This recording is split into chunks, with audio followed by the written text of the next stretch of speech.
Hello everyone, welcome to বৃষ্টি blogs. আশা করি তোমরা সবাই খুব ভালো আছো আর আমিও খুব খুব ভালো আছি।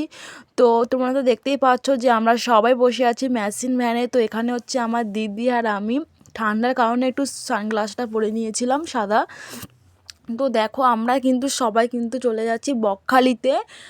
জিদ্দা আসছে, জিদ্দাকে দেখতে কিন্তু যাচ্ছি। সব সময় তো আমরা টেলিভিশনে দেখি অনেক সিনেমা করতে, তো আজকে নিজের চোখের সামনাসামনি দেখবো, এটাই অনেক অনেক সৌভাগ্য আমাদের।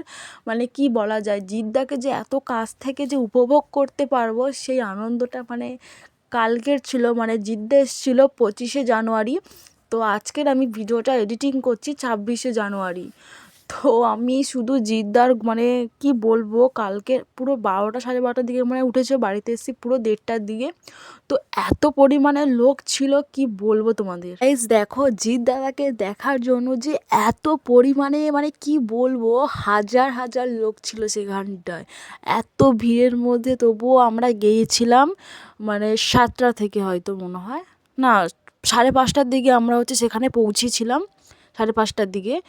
আর এখানে তো জায়গা ধরেছিল সোমবার থেকে, কি বলবো গাইস। আর আমাদের বাড়ি তো এখানটায় নয়, আমাদের বাড়ি হচ্ছে 7 মাইলে, আর এটা হয়েছিল তোমার মানে কয়লাঘাটা না জেঠিঘাট বলে যত সম্ভব, এরকম মানে বকখালি সেদিকটায় আর কি।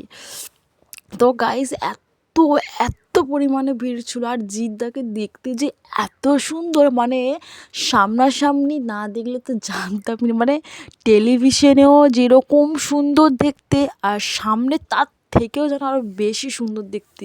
আর জিদ্দা দেখো এন্ট্রিটা নেওয়ার সময় কি দারুণ পরিমাণে একটা যে মানে কি বলবো গাইস, দেখো এখানে হচ্ছে আকাশে এরকম ঝাড়বাতির মতন মানে বোম ফাটাচ্ছিল, ধোঁয়া ধোঁয়া আগুন, তারপর লাস্টে হচ্ছে যে কুচি কুচি যে কাগজগুলো না সেগুলো বোম করে এরকম উঠে পড়বে। আমার তো খুবই মজা লাগছে।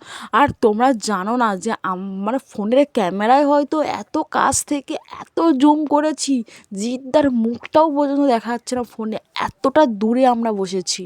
গাইস তোমরা কিন্তু আমাকে কমেন্টে জানাবে যে তোমরা কারা কারা জিতকে এরকম সামনে থেকে দেখার সুযোগ পেয়েছো, অবশ্যই কিন্তু কমেন্টে জানাবে। তো দেখো বন্ধুরা, আবারও একটা কিন্তু আকাশে এরকম ঝাড়বাতির মতন কিছু একটা দিল, এটাকে কি বলে জানি না। তো জিদ্দা কিন্তু প্রথমেই কিন্তু গান গেয়েছিল তোমার মনে হয় যেটা নতুন এবছর টেলিভিশনে 2026-এ বেরোবে তারই একটা গান। তারপরে কিন্তু 100% লাভ, সঙ্গী সাথী না সঙ্গী বইয়ের একটা গান গিয়েছিল। তো অনেক গান গেয়েছে, তারপরে ও বন্ধুরে একটা গান ছিল সেটাও গেয়েছে। তো আমরা কিন্তু 3-4টে গান শোনার পরেই কিন্তু আমরা বেরিয়ে গিয়েছিলাম পুরো কিন্তু 1:30টার দিকে। ওই যে বলছি না ঘরে এসেছি, আরও কিন্তু অনেকটা সময় হয়তো ছিল, বাট ওখানটায় আর বেশি দেরি করাটা উচিত না আমার, যেহেতু মনে হয় মানে এত পরিমাণে সেখানটায় মানে কি বলবো হচ্ছে এত লোক ছিল যে আমরা ওঠার পরে তাদেরও তো একটু দেখার সুযোগ করে দেওয়া উচিত। তারা তো হুমড়ি খেয়ে খেয়ে একদম পুরো সামনে চলে এসছে।